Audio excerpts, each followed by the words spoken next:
What is going on, everybody? Yes, it's me again, Golden Blue Dude, here with you again. And if you haven't already, go ahead and hit that like and subscribe button, especially if you're a college football fan, because I make videos about college football every single day. And when college basketball rolls around, I'll do videos on that as well. So, today I wanted to do my list of who I think could make the debut in their playoffs. In other words, they haven't made the playoffs, but they could make the playoffs this year. And if you're expecting me to give somebody, 50, 60, 70% chance, you might as well tune out, because that's not happening. Because here's the deal. Not only are they competing with each other for a spot, but they still got to compete with Alabama, Clemson, Notre Dame, all the others, Georgia, that have already made it. So these are the teams that haven't made it yet, but who I think have the best chance to make it this year. So here we go. I picked out 10 teams, and number 10 on the list is Appalachian State. Now, I only gave them a 2% chance of getting in because, they're in the Sun Belt, and the playoff committee does not like non-Power 5 members getting into the playoffs. They just haven't done it yet. So here we go. The reason I think they do have a very minute chance is, number one, Zach Thomas, their quarterback, is by far the best quarterback in the Sun Belt.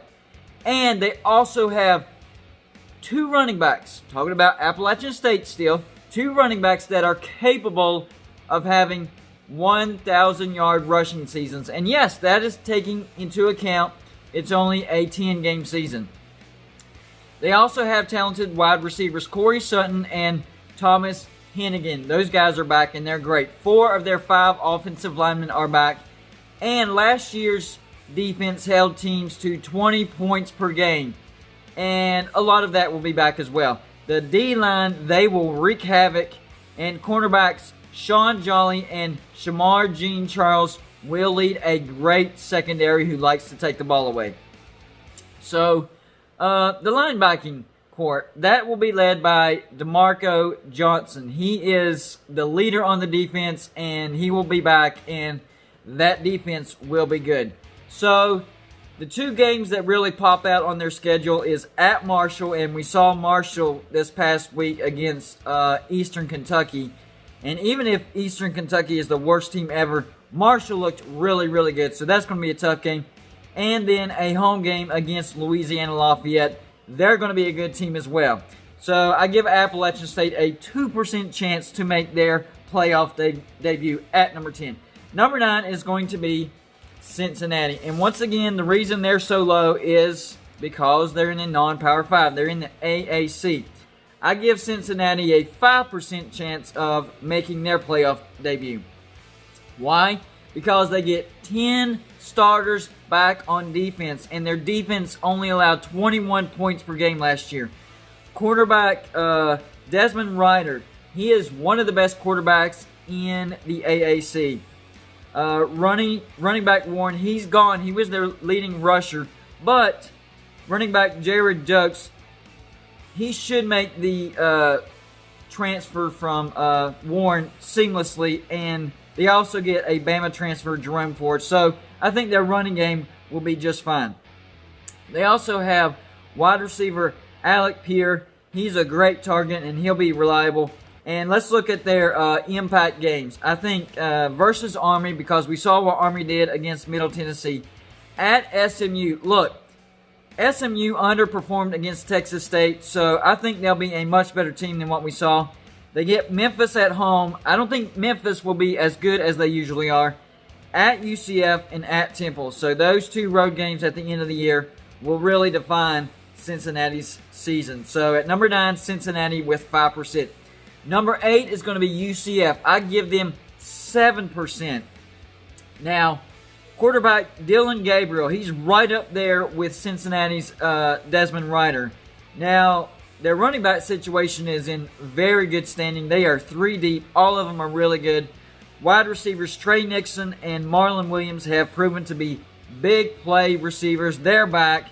They have a solid offensive line. Defense returns a great secondary. They have depth at the defensive line. And the linebacking duo that had 77 tackles in 2019 will be back as well. And that defense only allowed 23 points per game. Impact games at Memphis, which, like I said, I don't think Memphis will be as good this year. And then they get Temple at home and Cincinnati at home. So because of their two biggest games being at home, I give UCF a little bit of a higher chance than Cincinnati. I give UCF a 7% chance to make their playoff debut. Number 7 is Oklahoma State. Now, a lot of people have Oklahoma State higher, but I don't because their offensive line. However, I do give them a chance. I give them a 10% chance to make their playoff debut. And it comes down to 3 names. Running back Chuba Hubbard, quarterback Spencer Sanders, and wide receiver Tylan Wallace. That offense will be great, but they have to figure out the offensive line, because if you don't get the quarterback and the running back enough time to do what they need to do, they're not going to be able to do it. Defense returns pretty much everybody, but they have to figure out the defensive line, because last year that was a liability. So Oklahoma State's impact games. Now, their first impact game will be West Virginia at home. Not because I think that West Virginia is one of the great teams in the Big 12, but I do think West Virginia will be much better. They also get Iowa State at home, Texas at home, and then they have to go to Oklahoma. So most of their tough games are at home, and that's why I give Oklahoma State a 10% chance of making their playoff debut. Next up, number 6, Miami. I give Miami a 12% chance to make the playoffs. Here's why. Quarterback Derek King, he is a much-needed spark for the Miami offense. They're going to be great on defense as usual. It's their offense they need to figure out, and he is a great dual-threat quarterback. I think he will be a Heisman finalist, and they bring in offensive coordinator Rhett Lashley, who's bringing in a spread offense, and that fits Derek King perfectly. And they have one of the best tight ends in the nation in Brevin Jordan. But the O-line, now that is a question that they have to figure out, because they allowed a ton of sacks last year. You got to figure that out, Miami. And like I said, their defense will be fine. Impact games will be at Louisville. Louisville will be much improved. At Clemson. That was a tough draw because of no divisions this year. But they do get Virginia at home and then North Carolina at home. I give Miami a 12% chance to make their playoff debut. So next on the list is number 5, Auburn. I give Auburn a 15% chance of making their playoff debut. And that comes down to one person, Bo Nix. If he can become more consistent, then Auburn has a shot. They do get wide receivers Seth Williams and Anthony Schwartz, and these guys are explosive and dependable. They have a solid defensive line and one of the best linebacking corps in the SEC. They do have questions at secondary. And the biggest phrase that I can say for you, Auburn, is you've got to avoid the letdowns. So Auburn's impact games, they get Kentucky at home. I think Kentucky will be a decent team. At Georgia, I actually have Auburn winning that game because Jake Fromm is gone, but I think Georgia will be good though. At Alabama, I think that's a loss. They get Tennessee and A&M at home. So most of their impact games are at home, but then that road trip to Georgia and Bama. But I don't think Georgia, I think they'll beat Georgia in that. So that's why I have Auburn with a 15% chance of making their playoff debut. Number 4 is going to be Iowa State. I give Iowa State a 17% chance of making their playoff debut. I know that's going to raise a lot of people's eyebrows, but it's all because of Brock Purdy. He is a beast ready to be unleashed. I think he's one of the best quarterbacks in the nation. And they also get running back Breece Hill, and that will provide balance on offense, so it won't put too much pressure on Brock Purdy. He has great tight ends and great offensive line and depth at offensive line, so they'll be able to stay fresh. 9 starters on defense and a top 3 defensive line in the Big 12 with high-end linebackers. So I think Iowa State's going to be solid on defense except for the secondary. They have to figure out the secondary. So Iowa State's impact games are They do get Oklahoma at home, at Oklahoma State, and then at Texas. So at least they get Oklahoma at home, but then they have road trips to Oklahoma State and Texas. But I still give Iowa State a 17% chance of making their playoff debut, and it's all because of Brock Purdy. Next up is number 3, Texas. And yeah, I even have the shirt. Let me stand up real quick.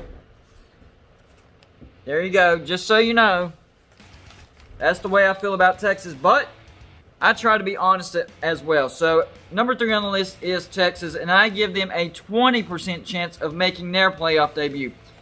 And of course, it starts with their quarterback, Sam Ehlinger. He gets on my nerves. He's arrogant, bad attitude, but he's a great quarterback.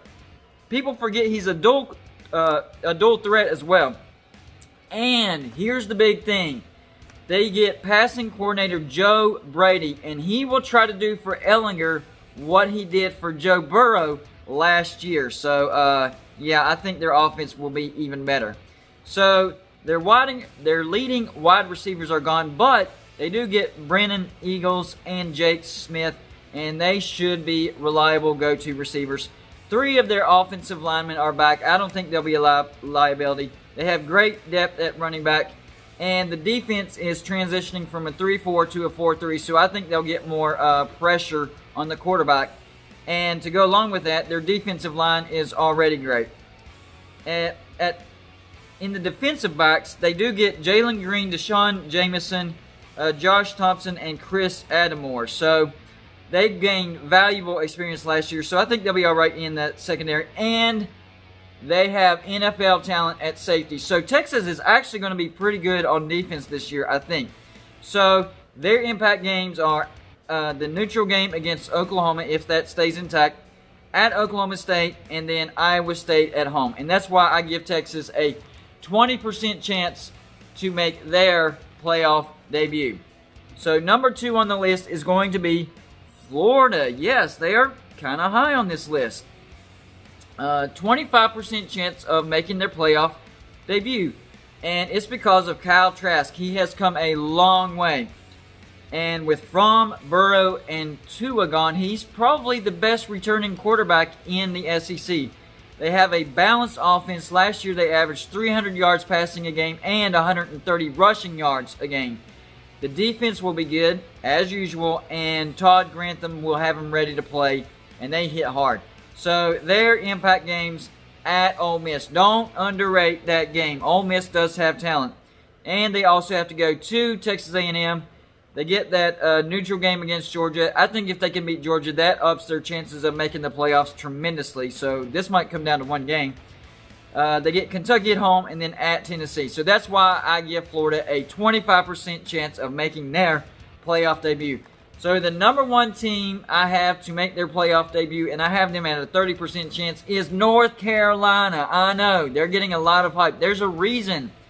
It's because they have Mike Brown, and he's recruiting at a high level. He has a top 15 recruiting class, and Sam Howell is back. He's a great quarterback, and people forget they are returning most of a defense that likes to take the ball away. They were number 2 in the ACC as far as taking the ball away, and the fact that they're in the ACC ups their chances as well, because the ACC is a Power 5, but it's one of the easier Power 5s.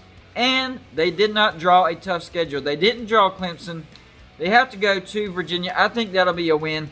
They get Notre Dame at home. I have that as a loss, but it wouldn't surprise me if they won. And then at Miami, I think they beat Miami. So their playoffs might come down to Notre Dame, and it's a home game.